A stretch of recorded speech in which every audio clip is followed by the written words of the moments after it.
Hello, everybody, and welcome to the November live event, also known as the one that we did not really advertise and kind of plan to do low key. So we have had a very, very, very, very busy month towards a very, very, very busy end of year. So we are going to kind of coast a little bit. I will say that we will be canceling, and when I say canceling, I mean we will not be hosting a December live event due to the holidays and some other stuff going on.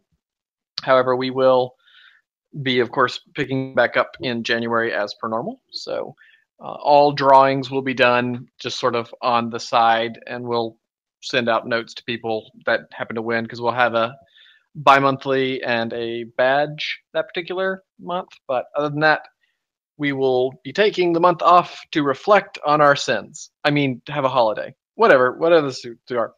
However, now before we get started too much, Crystal is going to go through recent art and share that with everybody, including something very big and very exciting that she's going to tell you all about. And it will be saved for last. So first, I will catch us up on the badges that have been done for patrons. That is Quiet, which was September. I know my months. Quiet was September. It got delayed due to some technical difficulties. And then we have Wing from last month, October. They are lovely. We love them. We're so glad that Painted does these things for us. And there she is. Yay! We also have the patron Your Character Here bi-monthly art, which was won by 6Killer5 and features Gourmet Palette and Pepper Ridge. Bonus points if you recognize the art style. Yes, it is somewhat of a distinct art style. I also have a work in progress of the scene of the quarter, which, if anyone remembers or doesn't remember, is Sunny and Celestia playing Tug of Silent. I'm pretty excited about this, and you should be too. Hold on to your junk. I will pause for dramatic effect. And to answer your question, yes, it is a video-ish, GIF thing. Animatic. Animatic. It will be colored and all of that wonderful stuff. It looks awesome. It's when I originally reached out about the idea of having it be animated, I thought it would be a simple loop of Silent kind of being tugged back and forth. And then I got this as the, is this okay? Yeah, that's okay. So pretty excited about seeing how that's going to turn out. And alas, that is it for art of the recent timeliness. Well, congratulations to art of recent timeliness. Still waiting on my Azurite toys. I'm hoping soon. And I am waiting on a super secret art piece. Indeed. It is so secret, even I don't know about it, other than the fact that I know about it. Yes, an Azurite toy. Custom figure. So, we shall see. Okay, so no, not quite as large as the pink pony, as large as other things, but I will share it when I get it.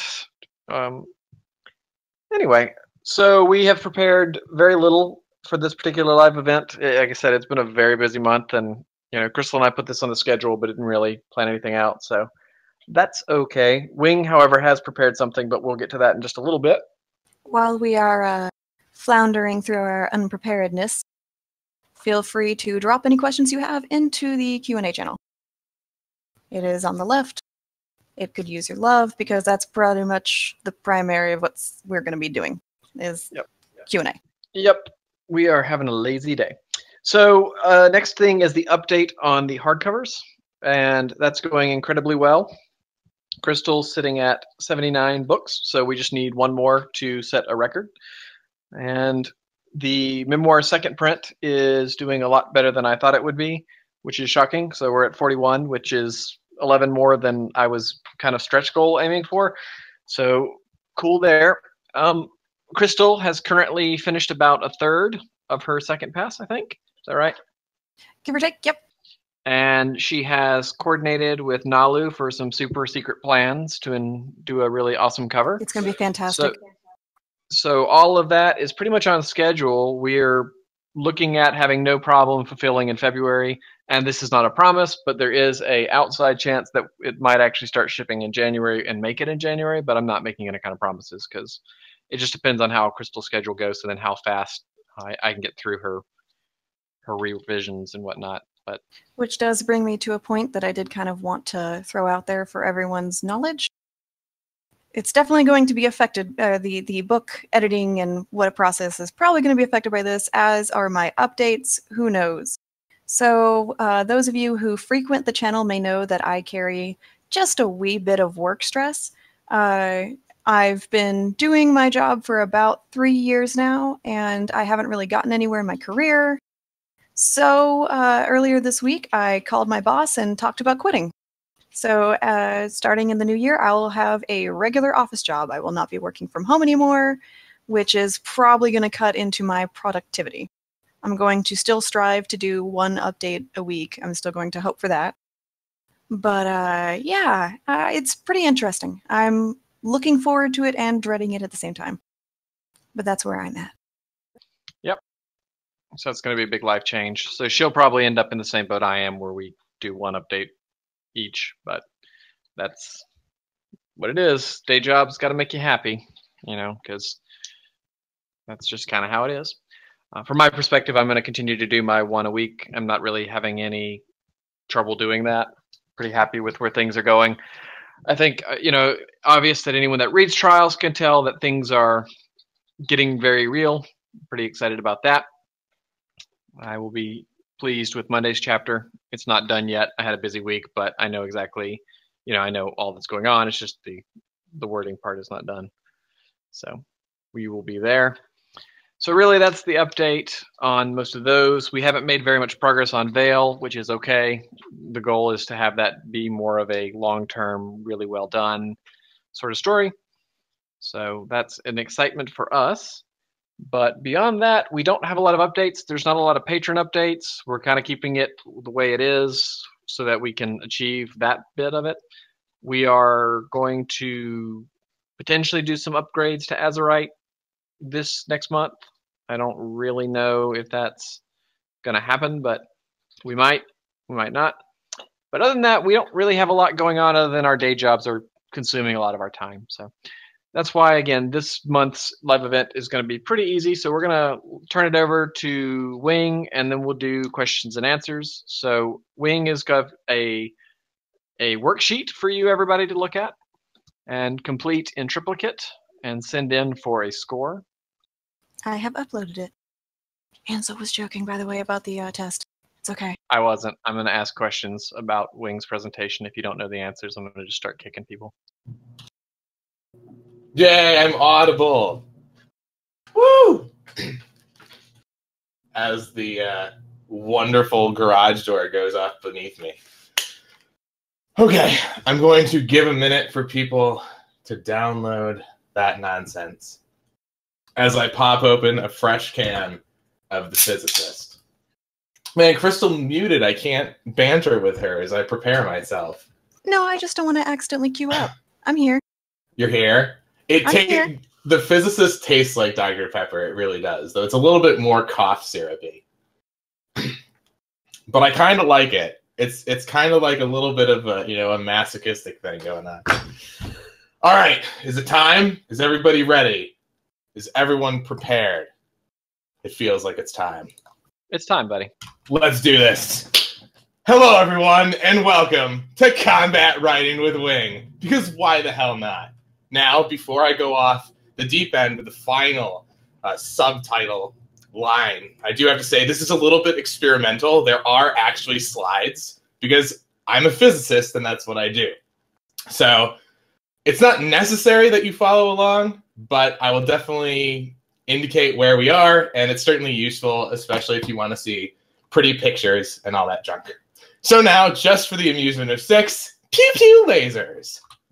But moving on to slide 2, we have an event where I'm finally just not going to be babbling incoherently for a half hour. I actually have come in with a plan. Amazing, I know. So today, when it comes to combat writing, I want to cover the broad window and the focused picture. And we can think about this in terms of tactics for strategy or battle versus war. I want to share a few observations with you of the various spectra associated with writing combat scenes and stories that I've observed. And of course, I have examples from things that I've read from those in this community, because it kind of makes sense to have a community-inclusive event. And I have some real-world resources to throw in that I think are going to be beneficial to your own writing pursuits. Now, it's crucial to drop the critical disclaimer. All of the things in this stem from my experiences, opinions, perceptions, and thoughts. So I'm going to go way out of my way to try not to assess labels of right or wrong. There are also definitely spoilers, at least spoilers in the sense of things that were published like months ago, but they're there. And the art in this is used with permission because I'm not a total douche. So, moving on to slide 3. Writing combat is fun. It's the thing that wakes me up and gets me motivated. Generally speaking, I spend 2 or 3 months gearing up, preparing myself, feeling the magic, and that tension just builds and builds and builds. And finally, I get to the scene and I get to write that combat, and yes, Trigger throws a hoof into someone's face, and I go, yes, awesome. But there's way more to it than a single sequence. So I want to introduce this principle that's the discourse of war that actually has a profound impact on combat. And the notion of this is that culture helps define the scope of your conflict. And I actually have a reference on this, Battle by John A. Lynn. I took Professor Lynn's course when I was an undergrad at Illinois. And looking back on it now years later, it's kind of one of those things that in retrospect, you just go, well, duh, this is obvious. Culture obviously influences the scope of your conflict. But until it's thrown in your face, generally speaking, the principle kind of drifts to the wayside. So I'm here to shove it back in your face. On slide 4, we can illustrate this by taking a look at the works of our gracious hosts. So let's think about Trials of a Royal Guard, or we can go back even further and think of Secrets. And I have this terribly obnoxious PowerPoint diagram. Equestrian Society. Equestrian Society just doesn't get war. Ponies really don't get the concept of large-scale combat. Most of the problems that we see can be solved through 6 ponies with magical artifacts. So they don't really get it. So when they go off and finally get involved with this, they have a different mentality. Their culture says, well, we're going to be the peacekeepers. We're going to be the observers. We're just going to go in and show our solidarity and just kind of put up a front and hope it works out. Now, the Griffins, on the other claw, are quite used to combat. We already know just through Ansel's works that it's happened, quite a few times, particularly between the North and the South. So for them, this is nothing new. They're used to large-scale conflict. So there is this rift, as properly emphasized by my mismatched colors of arrows. The Griffins look at this and they go, no. So there's a rift between the culture that the ponies portray, that Equestria puts forth, and the cultures that are tantamount to Griffin society. And this has an impact on how the scope of battle is fought. We can move on to slide 5 and think about a loop that's a little bit more personal. Silent Knight is jacked from the wise and glorious Nalu.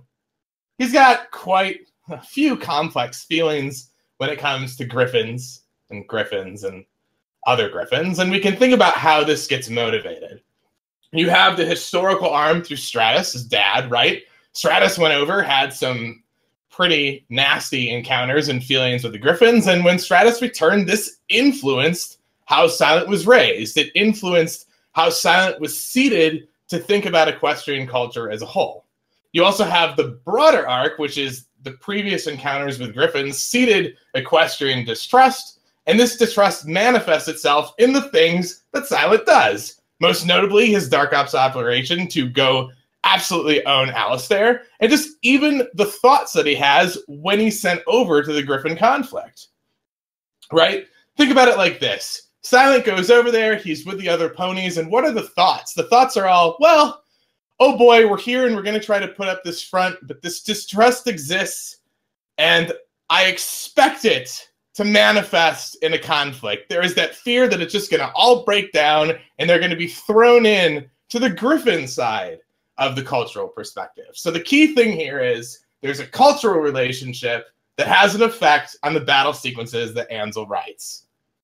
Moving on to slide 6, we can step away from the front lines and think about Crystal's hopes. And this is kind of a little bit unusual, but bear with me, right? That equestrian distrust is still there. There's all of those complex feelings: fear, confusion, anger, sorrow, sadness, grief. They're all feelings experienced by or observed by Crystal, and she has to make use and sense of those feelings.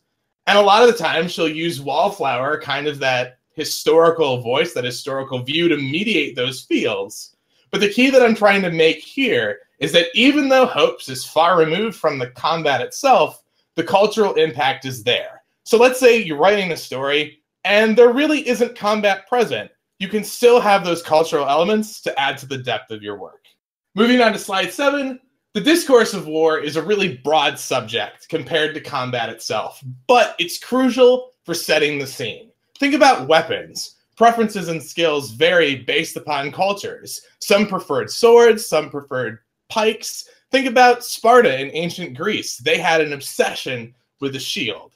The tactical things, elements deployed in a battle, also influenced by cultures, and even the thought processes on the battlefields themselves as they play out matter and influence the dictation of action based on the culture behind them. And if you don't believe me on this one, just look up the Battle of Agincourt, when in 1415, the French got royally trounced by the English solely because of their cultural views. The French went into this battle saying, "Nobility fights nobility." And so they trudged across a muddy field to meet the English knights. Meanwhile, the English knights were just like, okay, our archers are on the flanks. And the archers didn't particularly care. And so the French got massacred. So the takeaway point is this: making yourselves aware of this principle that culture dictates the scope of conflict can really help bolster the impact of your writing. On slide 8, from this discourse, we can jump down to the scene of combat itself. And the first thing I think about usually when I get to this point is, how much should I actually write? And it's not just a question of if I'm being lazy or not. It's how descriptive should I be? And this is a spectrum that needs to be explored. Again, I'm not trying to say that there's a right or a wrong answer here. I'm just saying that, hey, it's something you should think about, and there's a set of pros versus pitfalls that you need to consider. So moving on to slide 9, sometimes keeping the combat details light is a good idea. You may have audience considerations to think about. Maybe your readers just don't care about combat, or maybe you have a lighter vibe in your literature and it just doesn't make much sense to turn up the combat description because, well, it doesn't fit the other things that you've written. Also, if you keep the combat description on the low side, you can place more emphasis on those larger scope things: the discourse of war, the culture behind the scenes, other central plot elements. I'm going to throw my buddy Sober in here with a shameless plug of the Epony Displace Tales to provide a good example of less combat description. Fights in this tend to only provide the essential details of combat, namely, Barrier spiked someone with his magic. And you know what? That's completely okay, because the primary focal point of these stories revolves around Barrier, the main protagonist, evolving beyond his combat culture through other adventures, because the guy wants other things to do. So if your plot is to move beyond combat, then it kind of makes sense to dial down the combat details and focus on other things. On slide 10, it's time to peg our host yet again, and I have to hit up Ansel with another picture shamelessly jacked from the Wise and Glorious Nalu. So Ansel, by his own admission, repeatedly in these events, likes to keep combat details light. And so when I read Ansel's stories, I find, in my point of view, that the action statements are typically concise. And frankly, I just think he places more faith in us to fill in the gaps that he doesn't want to fill in himself. And that's completely fine. It's Nalu, like the wise Nalu, like an owl, right? It's a joke about an image. Come on, Thunderblast. I know you're on top of your game here. But obviously, if you dial the details down, you have to keep into consideration those pros versus pitfalls. So more inexperienced authors, in my opinion, might have disjointed staccato action elements, right? A stab B, C killed F, whatever, right? You just get this chain of disjointed things, whereas experienced authors understand that there needs to be a maintenance of the flow, the transitions and the movements between those action bits in your scene.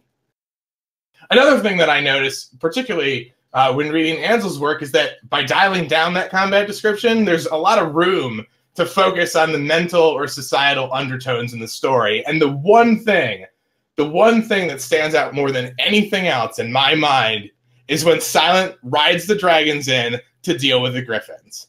In this scene, we don't really see whatever, the skin and feathers melting off the birds, right? The focus is on what's going on in Silent's head. The thoughts of, oh boy, can I go home? What is Crystal going to think about this? What are other ponies going to think about this? Can I live with the burden? There's that focus on the internal space, and that's completely fine. And in fact, I would argue that it's glorious, because by setting up that balance, Ansel created a scene that lives in my head months and months after I read it. And if that's not the definition of effective, then I really don't know what is. We're going to move on to slide 11. Obviously, expanding upon the descriptions of combat opens up a world of options. You can expose your audience to grittier material. You have that opportunity to hammer an adrenaline rush or grasp your reader with tension. And you can set the stage for demonstrating cool, specific, unique facets of your world. And this is definitively a shameless plug, but it's kind of why I'm here. I love dumping more details into combat scenes, but it's worth noting that by doing this, you open yourself up to a new set of pros versus pitfalls to consider. So on slide 12, what is it about these pro versus pitfalls? Well, inexperience leads to what I like to call DBZ syndrome.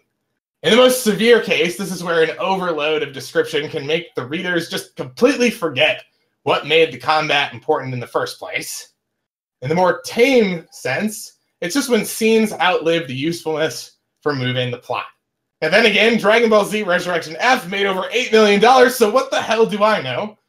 But in the case where this happens, I find that the details might just become repetitive. You may have the same action get reused over and over and over again to the point where it just becomes ineffective in its emphasis. And you might get caught up with writing a climactic battle to the point where you break your own universe's rule set. And a younger version of me, frankly, did this so many times, it kind of makes me cry a little bit. It's, Wing's version of juvenile courts, but possibly worse. Definitely worse. That being said, we'll kick it to slide 13. There are rewards for bumping up your combat description. You have a wider access to another characteristic of combat writing.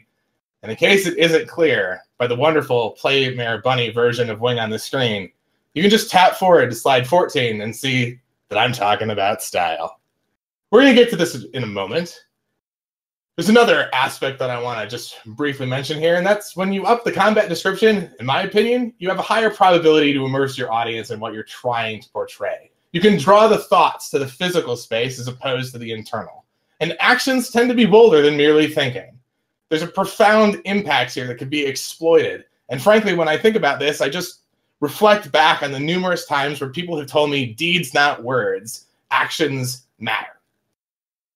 We also have that historical context in the sense that we tend to glorify combat in society. So when we ramp up the combat description, we can just make use of the fact that people tend to find this interesting. And you are essentially making the combat version of clickbait, which is completely fine and actually pretty enjoyable.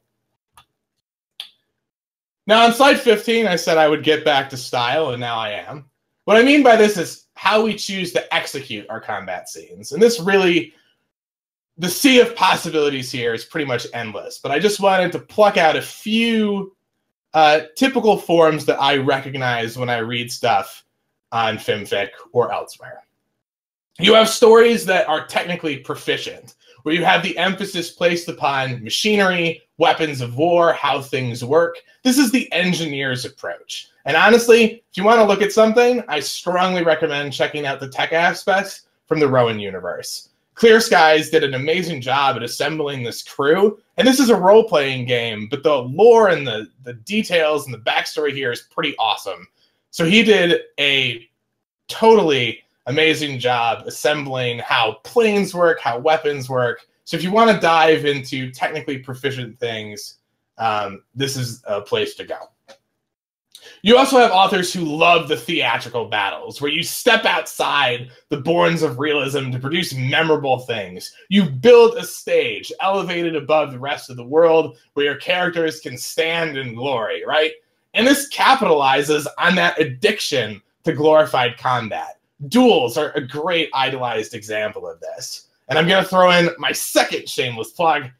The fight sequence between Wing and Conrad was undoubtedly produced in the state. Realism of larger scale combat just got pitched into the rubbish bin, and the focus was completely drawn to those two characters.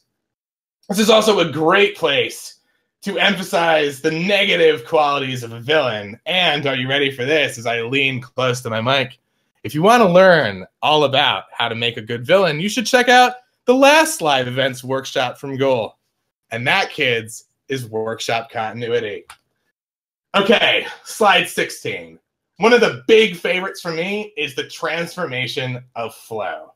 Flow is always going to be important in literature, those transitions, those movements. But when you couple the nature of combat with an addition of detail, it allows us as writers to make choreography, where your progressions of actions are just as important as the actions themselves. You expand upon the descriptions of characters' movements, and this is crucial. You emphasize the importance of those movements. Direction, strength, motivation, they all matter.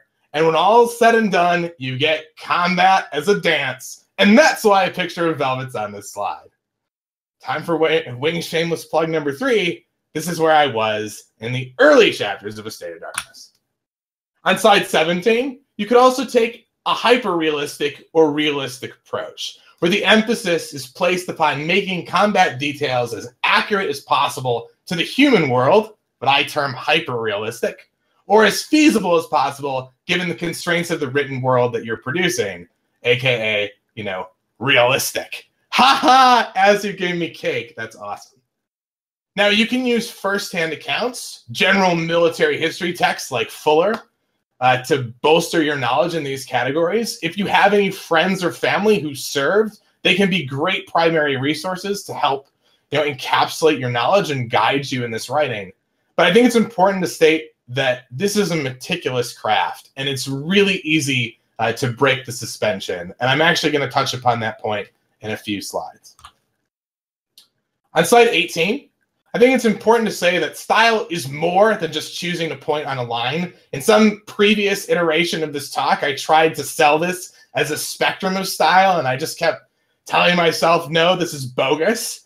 It's not a monumentally huge spectrum. It's a diverse, dynamic space to explore. You can pick and choose. You can say, oh, I'm going to grab technical things. Oh, I'm going to write some choreography. And it's really all about finding the balance that works for you. And there are no right or wrongs here. It's just your exploration. On slide 19, I went out and I grabbed some examples. Well, one example on this slide and then A State of Darkness on the next, but whatever, that's beside the point. When I was assembling this talk, A Warhorse in Equestria by Revenant Reaper was kind of moving up the feature box. And so I was like, okay, I'm going to read this. And I went through, I saw that there were technical elements. The details were kept on the light side, but there were specific armor and weaponry that was described. I felt that the theatrics here were minimal. This was an attempt at setting a believable picture, a broader world, not really constructing a stage. The realism was attempted in terms of the equipment and tactics. But when I went through and looked at the comments, I found that the depiction that was offered didn't actually match with things that were historically accurate. So this is where you get realism versus hyper-realism. This was set in the human world. This was humans with a horse, kind of the whole backdrop. And so because there was that break with historical context, I felt like the hyper-realism was lost. That meticulous craft wasn't completely fulfilled in that sense. And in fact, it was actually the discourse of war that got broken. The French were not really acting culturally French. However, it's worth saying that the chapter did a great job of establishing the universe the author was writing at the time. And so I would say that the realism points were met on that scale. But in my opinion, the be-all, end-all for this chapter was choreography. This was an exquisite example of battle being a dance. Midnight, the main pony character, her movements mattered. There was a literal drive coupled with her internal wants that enhanced the impact in such an effective way. It was just thrilling to read this. And there were verbs like thundered, accenting maneuvers that carried the character to actions like stomped. And just think about those words. Thundered, stomped. They pop from the tongue and just create an interesting read. If we go on to 20, I'm now going to really be shameless and talk about A State of Darkness. So in Arc 1, you know, there were some realistic elements here, but I'm going to come back to this in a bit and just kind of shrug it off to the side for now. It's, come on, it's ponies. I have technical things. There were weapon and magic detailings in this, but this was frankly done completely outside of combat. And my theatrics were fairly minimal. I'd set some general boundaries where characters could wander in and fight, but it was still set in the broader world at large. The thing that really got me excited was the choreography. I love emphasizing movements in combat, sweeping motions in flight, unfolding descriptions of the developing maneuvers that lead the characters to the actions of their attack. I love the dance, and that just excited me, especially when I first got into ponyfic. By Arc 3, though, things had kind of changed. In terms of the technical side, I had introduced some new magical perturbations that I tried to explain on the stage of combat, but frankly, still, again, not the main point to take away. And as I've mentioned, flow is always big for me. Choreographic elements are always important, but the emphasis shifted. Arc 3 was theatrically maximal. This stage was all about two characters. As I said, the external settings, the external conflicts got pushed aside. It was all about those two duking it out. The Arc's villain was a conniving, manipulative D-bag, and the entire buildup was pointed directly to this confrontation. So slide 21, finding your voice here is something that takes practice and dedication. And I think there's nothing wrong with trying something new. As I've shown with the last few examples, people can develop different sets of style compositions, and there's nothing right or wrong with any of them. It's just, those are preferences. I think that, hell, what I did in A State of Darkness also emphasizes that there's nothing wrong with shifting your preferences within a work either. But there's actually more that we can talk about. We can ask ourselves, what are the characteristics that influence this style space? What sorts of things can influence the spectrum of detail? What serves as a guide? And I think it's important to say that the discourse of war, that cultural undertone, is a nice guide on the broad sense, but I'm talking about really nitty-gritty, fundamental things. So on slide 22, the first finer point that I talk about is just the scene length. How much do you want to write? This has a direct impact on how much detail you're going to put in. If you don't want to write a long scene, then upping the description to be maximal doesn't allow you to move through a bunch of time in that span of writing. Setting is also important. Time and place are crucial. It would make no sense if you set something in the 1600s to have a Pegasus just pull a nuke out of nowhere, although that really might actually be kind of fun. But either way, you get the point, right? It doesn't fit. So setting definitely has an impact on your style choices. Now, remember when I made that joke about Arc 1 and I said I'd come back to realism? Now we're finally coming full circle. The question that lingers with me is, how do I make combat believable when I'm implementing this choreography, when I'm setting obnoxious theatrical stages, or when I'm introducing magical and technological advancements that are just outside the normal scope, even for ponies? And for me, on slide 23, I like to think about pacing. Now, why do I think about pacing? Because it's a feature that transcends a single style group and impacts detail as well. So think about it like this. I could ramp up my description in a battle sequence to the point that it feels aphysical. And I always like to remember, even if I'm trying to be the most descriptive writer I can be, my characters are trying to end the fight as quickly as possible. So on slide 24, Wing loves writing descriptive battles. My characters just want to bash the dude in with a rock, and pacing is the great reconciler. So how do I work with pacing? And for me, I like focusing on dynamic sentence lengths and word choices to generate perceived shifts in my tempo. And when you do this, you can really make a scene pop. So here, Angry Trigger went off and wrote Silent Night. Silent's limbs ached as he finally pushed himself through the line of griffins. He spotted one of their generals attempting to stumble away from the dissolving front, and with a downward sweep of his wings, the Pegasus left to cut off the officer's retreat. Silent readied the tip of his sword. He swiftly descended upon his target and plunged the blade through feather, fur, and flesh. Squawks shot into the air. Widened eyes sought the face of their reaper, but through that visor, they only found the dread of death. Thankfully, past me, on slide 25, actually annotated this with colors. So we can see here, the sections in pink are about the motion, right? Pushing himself through the line of griffins, stumbling away, a downward sweep of the wings, a leaping Pegasus in a swift descent, versus the red portion, plunge the blade, you're dead. The actions, the movements carried Silence to the action of killing that douchebag. I also used bold sections to highlight my typical flowery pacing, or as Rosby would put it, you got to get through the lavender prose to get through the lavender plot. There's intermediate pacing where I shortened the phrase structure a bit, but included some references, such as the dread of death being a reference to Silent Night. And obviously, I didn't have to say through feather, fur, and flesh. I could have just, said plunge the blade through the griffin. And then, of course, you have the underlined portions, which are kind of to the point. Much shorter sentence structure, just kind of gets you there. So you can see here, as I move on to slide 26, that by doing these things, I can control the ebb and flow of a scene. And this can make it interesting to the reader, which, frankly, making the scene interesting is kind of like the entire point of writing.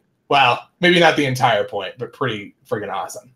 You can also use pacing to emphasize details that drive your plot, highlight choreography, or properly set your awesome theatrical stage. So on slide 27, we have a variety of choices here that span the scope levels from broad things to single word choice. And the thing that I want to convey to you guys today is that remembering that these options exist is really important, and it can add to the depth of your combat work. Writing combat scenes is exciting. It's enthralling. It can be your simple hook or the be-all, end-all. But I want to stress that it's more than just pummeling. You have cultural undertones that are always going to bring more. You have decisions to be made regarding descriptions and styles. And these decisions can have a huge impact on the character of your work. It's not about being right or wrong. It's just about finding the mix that works for you. And if there's anything that I want you to take away from today, it's to go and explore. Just go look, go figure it out, experiment. I am a scientist after all, right? Like, I gotta say experiment at least once. Now, there are numerous resources available, so I encourage you to go out and look. Go investigate. It certainly isn't all here. I'm just a physicist dude kind of pretending to know stuff about writing. Time to move to slide 28.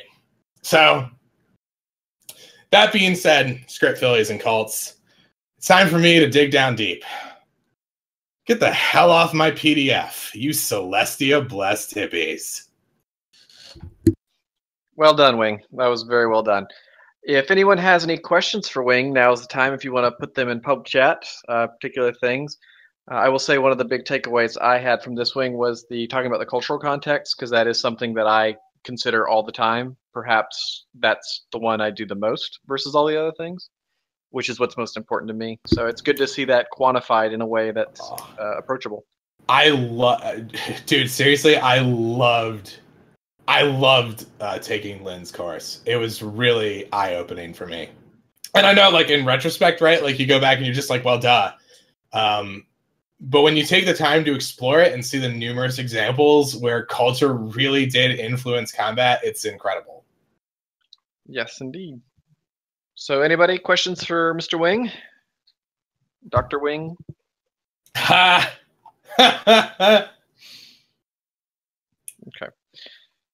Nope, there is a question. On its way. Also, Wing gets the award for best PowerPoint that I've seen this month. Is it the only PowerPoint you've seen this month? Oh God, no. Woo! Remember, I'm an IT manager. I see lots of PowerPoints. Are they walls of text? Usually, yes. Oh God. I'm sorry. That's okay. Most of them are just numbers because that's all executives do. If we kill these people, we'll save 3 cents on every widget. All right, well, screw it. Let's kill them. Lovely. Yeah, it's my experiment, my group has pretty high standards for like making presentations, and it's really funny when you go to like physics conferences and you see people using like dark theme plots, and so you have like inconceivably, terrible yellow on like pseudo black. Yeah. It's like ooh, cringeworthy. I'm like waiting for this Uber question. I know, I'm pretty excited. I know, I'm like really, it's like, oh man, this is gonna be like, I feel like I'm gonna have to read this dramatically. There you go. Ooh. Would you like to read the question for the class? Sure, I'll read it dramatically. When dealing with a conflict between two people in a more modern setting, I'm going to cite a very particular example: a hostage negotiator versus a hostage taker.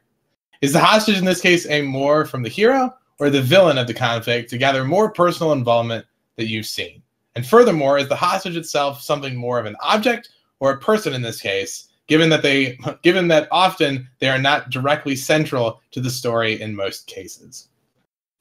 Well, that takes some thought, right? Because, I mean, even in the question itself, you can have so many different options. I think on the hostage front, right, it really is up to the writer. Personally, I don't like making characters objects because, I could get in and give another whole 30 minutes about what characters are to me.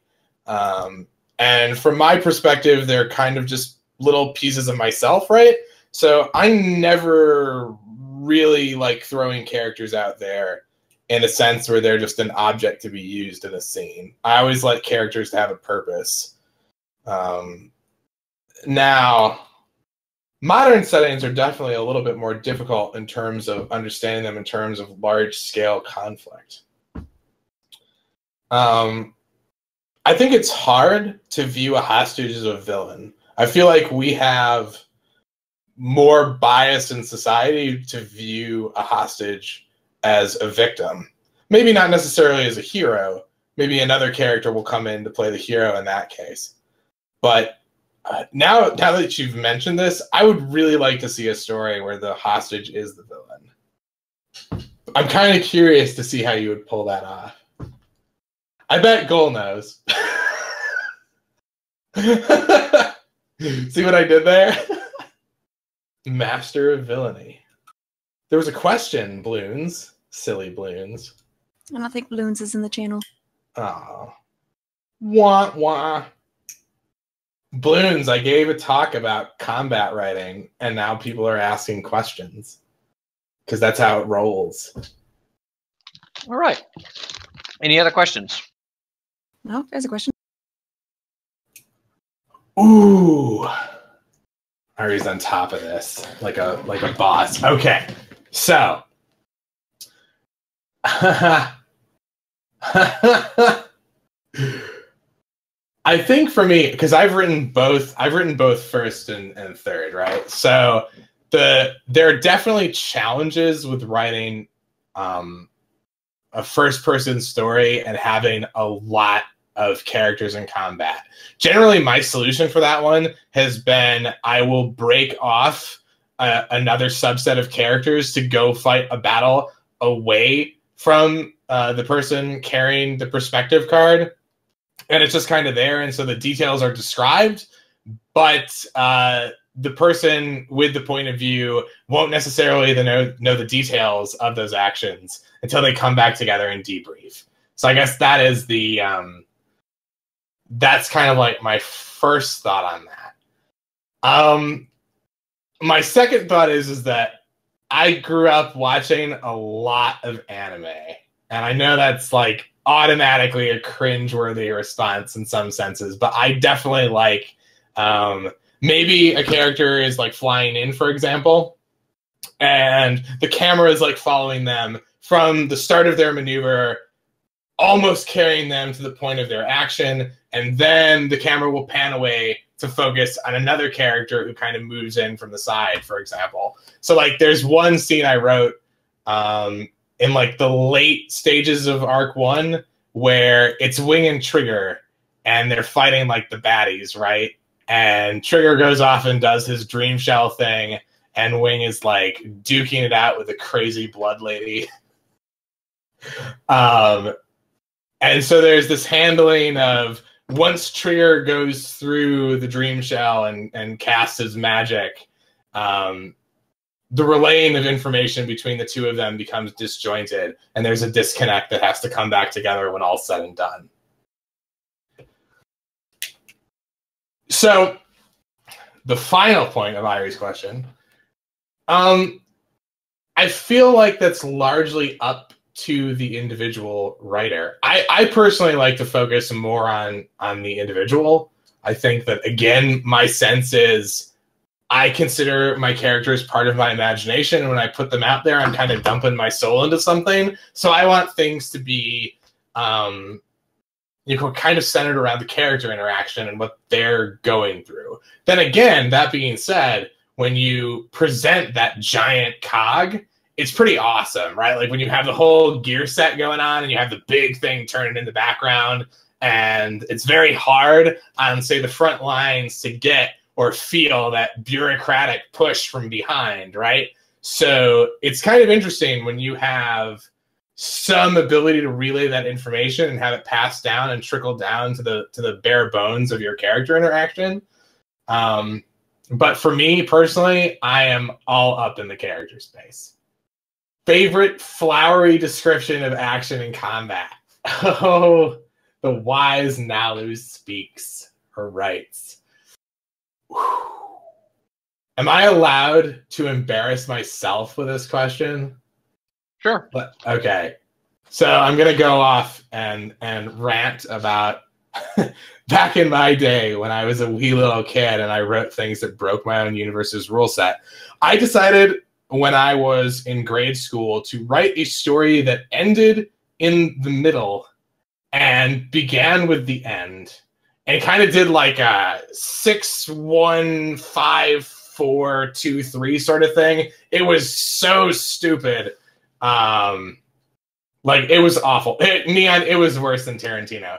So there was a part in this where like time travel was going on, and I was describing what would happen when the character froze time.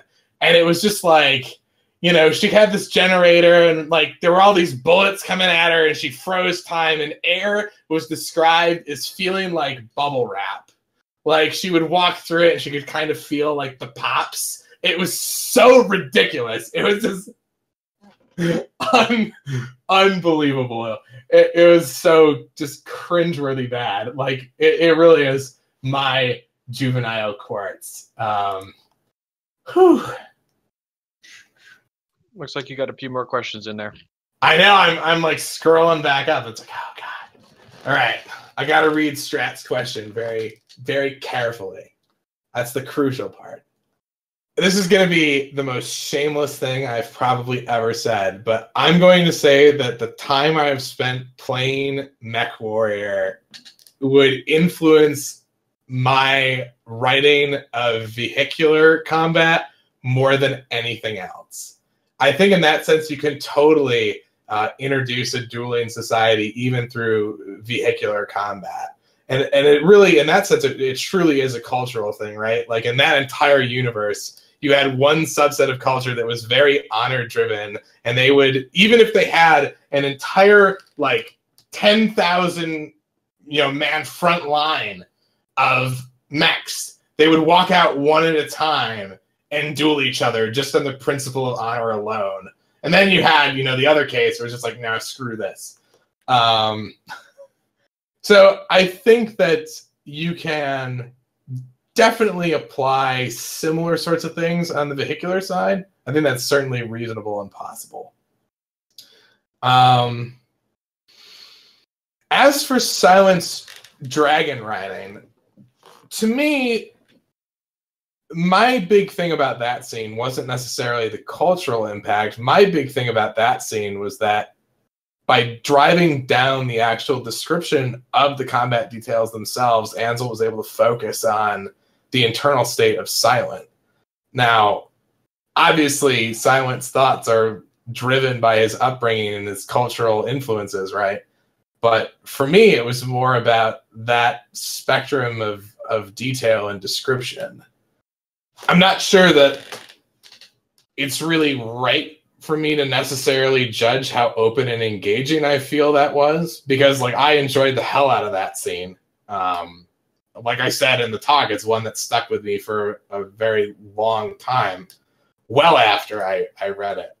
So, I mean, obviously, everyone can sit there after the fact and maybe poke and think of ways where you can change the engagement, change the character of it. But from my perspective, that was a pretty huge deal. Why, thank you, sir. Have we missed any others? Where's Josie's? Gotta find him. My combat training experience is fairly minimal. My biggest sources, I mean, I did some martial arts stuff that maybe helped me, and I feel like my education in military history helped me because it really honed my awareness for they're trying to kill each other fast. Don't make it too drawn out or it's just going to feel ridiculous, right? So for me, that's kind of like where that upbringing happened. My biggest actual combat experience, I guess, comes from my friends. A few of my friends were active military. One of them was very close to me during high school, and he served 2 tours, one in Iraq, one in Afghanistan, and I was the last person he went to visit before he was deployed on both occasions, and we spent quite a long time talking about his experiences overseas and how they influenced him. And I think the biggest thing, actually the biggest thing that gave to me was when I read, say, the Quill and Blade aspects of the Flower Foundation and how to take care of people once they come home. That's where that sort of thing actually touches me the most, believe it or not. If we had more people who were down with super okay, things would be a lot different for my bud's life. So when I sit there and I write combat, I think of him a lot. I gotta find the second part. No, Josie, he is not. I'm finding your second part. So I think, let's say, right, if you're a writer who maybe what you know doesn't fit with actual combat, and that's perfectly fine, right? Because not everyone here, in fact, very few people here are involved with ever being on the front line. Maybe you've picked up a weapon, maybe you've used a weapon, and so that can help you. But I think the biggest thing that you can incorporate into what you write with descriptions is what you enjoy. I mean, that's where you should start, right? In my opinion, that's where you should begin. So, like, if you like martial arts, for example, that's something that is pretty easy to pick up at home. And you can start to research that, you can start to participate in that, and maybe it influences how you write a text. For example, one thing, Ari and I were talking about, like, flight combat earlier today. And the one thing that I thought about was I very rarely have a Pegasus attack a pony from the front or rear, because their muscle groups are designed to put a hoof through your skull in those particular directions, right? So like a lot of those sweeping motions come in with attacking the flanks. And a lot of that knowledge comes from just my participation in martial arts and Systema. So I think there are things you can do away from being on the front lines that allows you to inject your own knowledge into writing scenes and making combat just in general awesome. All right. Any final questions for Wing before we shift back?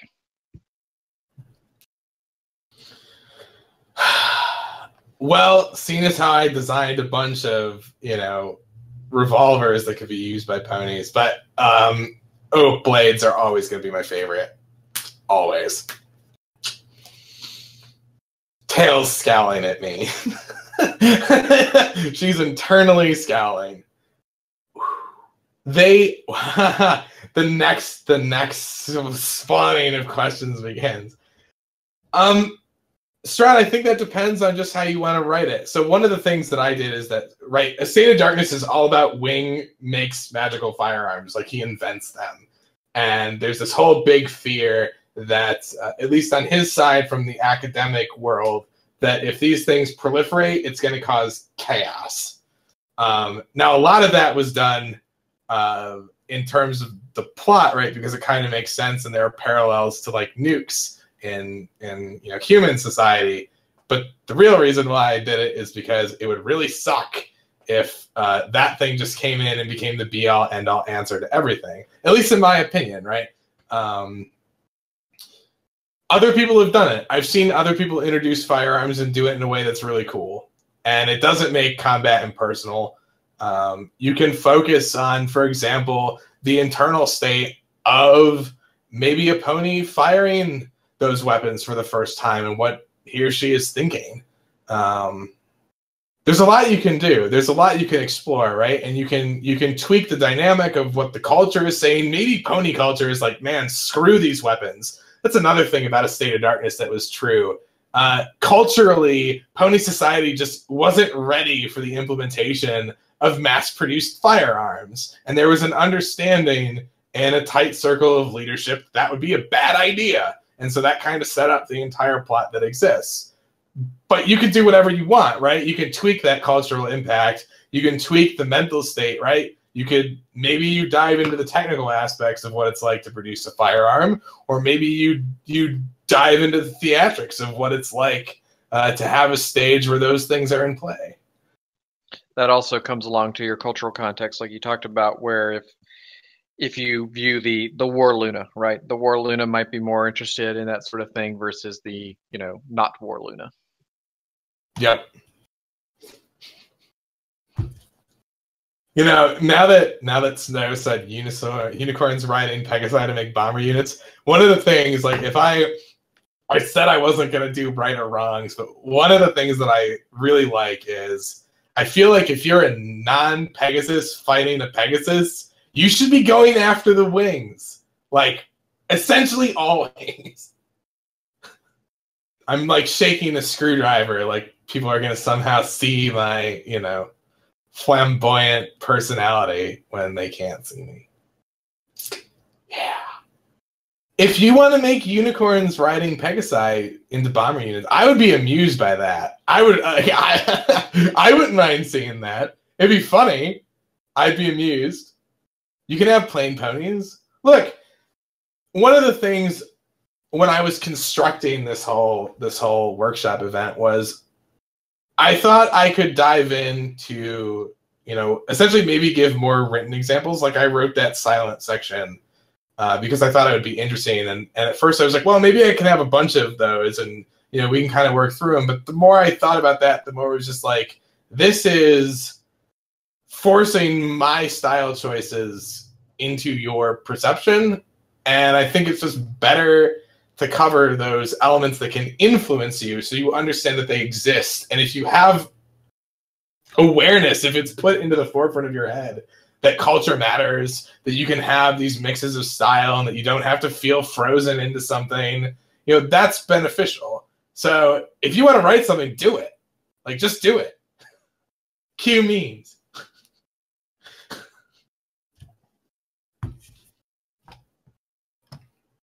Okay. Well, again, Wing, thank you very much, and thank you everybody for participating. We're gonna shift into our Q&A here, and as we wrap up the first hour, Wing, that was excellent. And so, for those that are curious that on how to become a guest speaker, the way it works is very simple. You reach out to Crystal with a topic.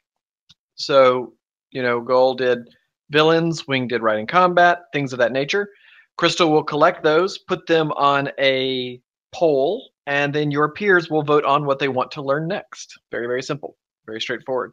It's open to anybody. We do ask that you try to keep your presentation to about half an hour or be very interesting. Get it? Anyway, for the January live event, we might take 2, just because, again, we might do an extra large one since we're going to skip December. So just kind of keep that in mind, and that's how you do it. So again, come up with a topic, reach out to Crystal, it goes on the poll, your peers vote, the end. All right, on to our question. All right, let's see here. Crystal, will you be doing more short stories like All That Glitters in the near future? Near future, ideally, yes. I have some that I'm kind of working on the side, kind of slowly, that are of that short snippet look into a character's life idea. It's just finding time between everything else. But I do have a lot of ideas and ones that I want to do. So eventually, yes. Okay. Ansel and Crystal, have you ever made a crazy bet between each other or in general? I once bet my mom 10 grand on something that I was 100% sure I was right, and I was wrong. Thankfully, she wouldn't take my bet because she's a nice lady. So that was stupid. I don't think Crystal's made any crazy bets. It's not really my thing. Does Mango enjoy talking about ponies? No, because Mango only enjoys talking about Mango. Enzel, will we see a Dream Pop side fic? No. I like Dr. Kitty a lot. Given how many stories I currently want to tell and have up there in the noodle and my limited time, adding Dream Pop to that is unfortunately just not high on my agenda right now. I do want to get some Dream Pop art. Rosby did a nice, wonderful concept for her, but no, I don't plan to break her out as a unique character. And again, like I said, as far as working on new unique characters, that's going to be in Vale. Ansel and Crystal, do you have a favorite comment on one of your stories, and what is it, if you remember? Crystal, you want to go first? Oh, Lord. I have had some wonderful comments. I think off the top of my head, one of my favorite comments, and I'm going to out myself here, is the reader / also writer Ambion, I hope I'm pronouncing that right, left a comment about this really clever thing I'd done where I set up this whole maid mother crone thing and all this wonderful stuff. And it was like really detailed and in-depth and wonderful. And I didn't plan that. It was completely just like coincidental, but I'm totally pretending now that I can't pretend because I've outed myself that I totally intended that deep psychological stuff. It made me feel really smart the way Ambion worded the comment. Gotcha. So from my perspective, I don't have any that like stick in the top of my head. I like it when people speculate. So typically comments that I enjoy the most, just to be flat honest, come from GJ Thomp. I enjoy lots and lots of my comments, but he'll sometimes go through and do a lot of analyzation and whatnot and theorize. I enjoy most things that theorize. I also have really enjoyed in the past, like Aziraphale, like way back, had like just like with no knowledge whatsoever, like it's this, like way before anybody else, and everyone just ignored his comment, and I'm just like, holy crap, well done. I love speculating. Within reason. So sometimes we get speculation that's way outside of reason, and I don't enjoy that as much. So, people will be like, it's aliens. Okay. Wait, what? What part of my story would indicate that maybe I'm going to suddenly add aliens? But, just in general, I enjoy that. So, yeah, but typically Thumper comments tend to be my favorite, but not to say that I don't enjoy others. Let's see. Enzel, will we get more of you trying to answer Crystal's questions in her voice? I didn't try. I succeeded. All right. Let's see. Ansel and Crystal, how often do you randomly burst into song? Well, if you want to be flat honest, daily? Are we not Yeah. singing? Is it not We're daily? singing pretty much every day. Yeah. I mean, not in front of like other people, just like around the house. But yeah, we pretty much sing every day. Yep. One of us will start a song and the other one kind of continues it. Crystal, will we ever resume watching the rest of the Barbie movies? That's a good question. If we're going to, we're gonna have to do it before I change jobs. Okay, I found this awesome comment that made me feel so smart. Crystal, how many cupcakes does Red Velvet eat per cupcake he decorates? Probably like a... There's probably not a definitive number because no one quite knows for certain, but a lot of cupcakes seem to go missing. I thought this was a baker's dozen. It's a baker's two. Ansel, 3 single mares walk into the Mayor Contraire on an average night. How many free drinks will they get? Well, that largely depends. So, if Sunny's there, and this is before she met Azurite, probably at least one each from her. And it also depends on if they're the buying type or the receiving type. But, you know, the Mayor Contraire is a very popular place. Lots of mares and older fillies go there. And I'd say they can at least count on one, probably more. Let's see. When the Griffin War started, did the demand for Griffin exotic dancers go up or down in Equestria? Well, that's a fair question. I would say Equestria in general wasn't extremely familiar with Griffin exotic dancing, and what demand there was probably remained relatively flat. Over the course of the war, if those exotic dancers left, then perhaps the demand went up. Let's see, Ansel, what would Farrell be like if she was a barista? I would say she would probably be a train wreck, because if it's anything, if she worked at a Starbucks, a bunch of people with a ton of ambition but without a lot of effort would wander in to write their pony fix and other stuff so that other people could see them writing, and all their little destinies would dance around in her head, including some of the ones they made up. So she might go a little batty and start throwing hot coffee on ponies. It's hard to say. Let's see. Ansel and Crystal, have you ever hit a moment when a character wasn't working in the story? How did you fix it? I'll let Crystal go. Yeah, basically, I'm trying to think of... I know there's definitely an example. I just can't... Oh, no, the perfect example, blah, blah, spoilers, I guess? Velveteen Mask, Rock Candy. I had a lot of plans for Rock Candy. She was actually supposed to remain part of the story throughout until the end. But as I was writing Velvet's reactions to her, I realized that that just wasn't going to happen, and I just had to allow the character Velvet to push her away, even though I actually intended for her to be around, because Velvet just couldn't handle that. Velvet was way too protective and whatnot of Dawn to allow Rock Candy to stay in the picture after Rock Candy said what she said. So I guess what I did was I just threw away my plans and let the character tell the story instead of me. And in my case, I have a couple of situations like that. Chief didn't come out the way I had originally planned, but that was more on me than on him. So that's going to be changed in the revision quite a bit. That's the most.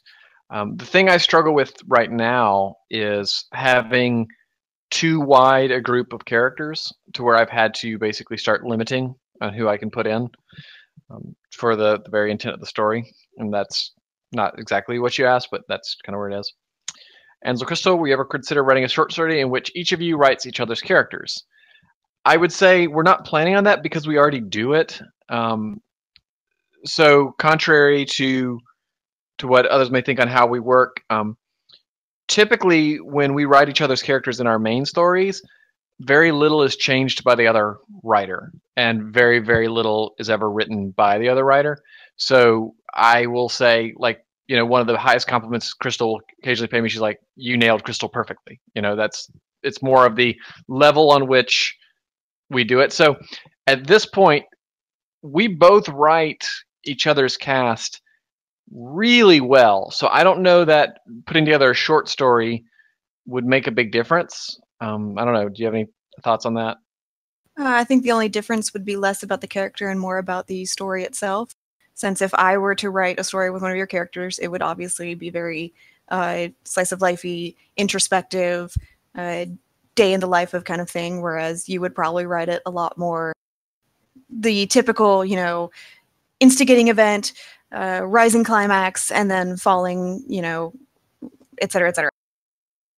And mine would probably meander. But the characters themselves probably would more or less remain their same core attributes. Yeah. Will there be a good master list of all questions as part sticky so we can avoid asking repeat questions? Honestly, no. We've probably gone through several hundred questions, and the audience typically changes. Our patrons are almost always here, but the other audience doesn't always remain the same. And believe it or not, we don't get a lot of the same questions asked repeatedly. So it's not.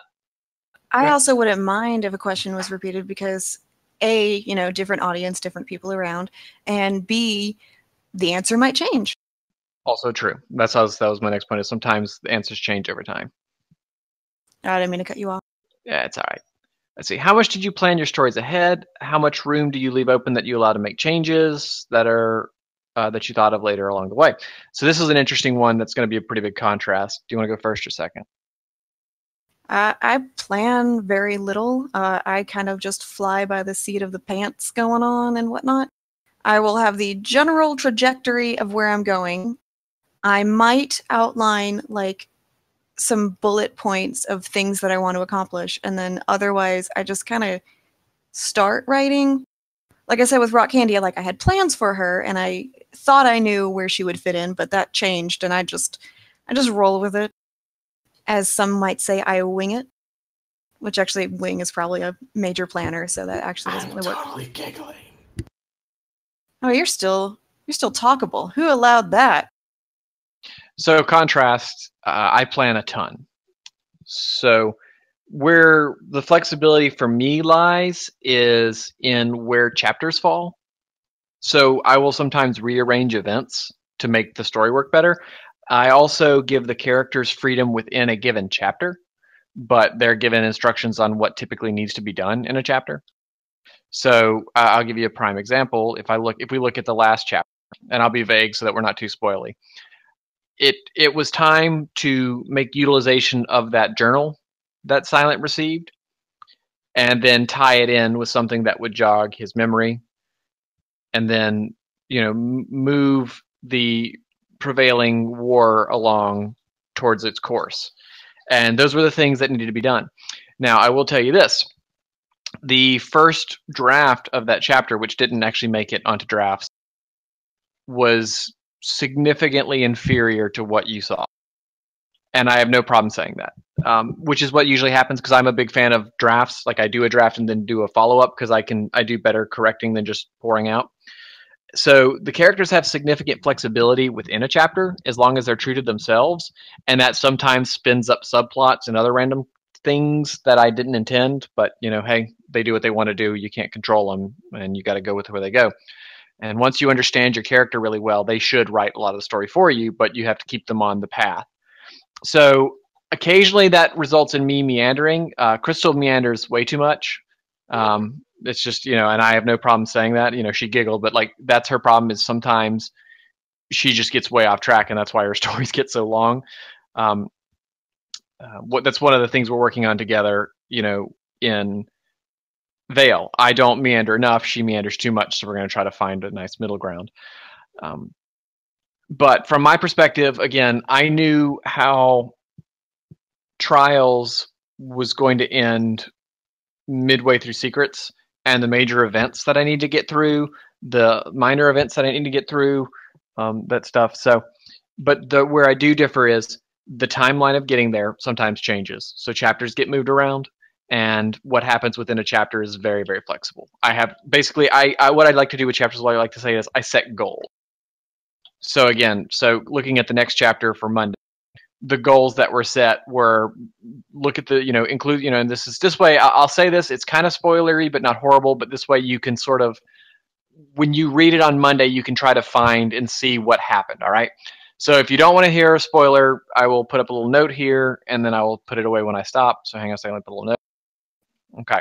If you don't want to hear the spoiler, then stop listening until I say stop spoiler. So basically, very just high level, it's Silent Knight's going to read more of the journal, okay, and he's going to learn something from it that he almost learned in the last chapter.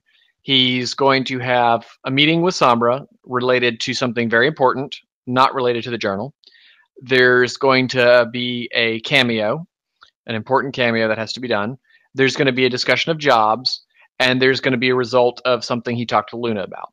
So that's at a very, very high level of the goals that are outlined for that chapter. So now when you read the chapter on Monday, you can kind of see what resulted from that. Okay. So to answer your question, I plan a lot, but I'm willing to deviate from my plan when it doesn't work out, which happens often. All right, let's see here. And so, Crystal, do you retroactively edit if something manages to pass through that might need to be changed? Yes and no. We'll answer this separately. I'll go first. So I don't go back and make major edits to story while the story's live. I obviously go back and fix sheer mistakes, grammar, spelling, but I will not go back, add things, do things once y'all have seen them. I do major revisions, which is I will start, like I said, like I did with memoirs, where I rewrote the whole thing, just like I'm doing with secrets. That's where the revisions come, and once that happens, I recommend everybody reads it again because I do it as a whole. So, for instance, I will highly recommend everybody reread Secrets once I'm done with it. I'm not going to push it out till the whole thing's done, but it's going to be a different enough story. And more importantly, I'm writing trials to reflect what happened in the revised Secrets, not the original one. So you might have a discourse. So, and I'll give you a prime example. In Trials, Silent talks about having not used the sword that Runic gave him because of what he did with it, and he hadn't used it since. That is not mentioned at all in Secrets. I had planned to. That one I literally just forgot. Did I go back and put it in? No. It's on the list of oopsies, got to fix that on the revision when I do the whole revision, but that's where I'm at. Now, Crystal has a bit of a different policy on this. I don't really mind going back and changing things.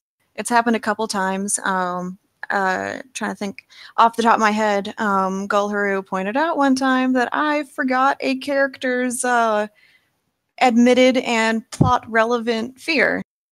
And I just completely forgot about it. So thankfully, we came up with a quick spur-of-the-moment, like, oh, we fixed it, it's okay, it's fine, it's totally planned, we got it.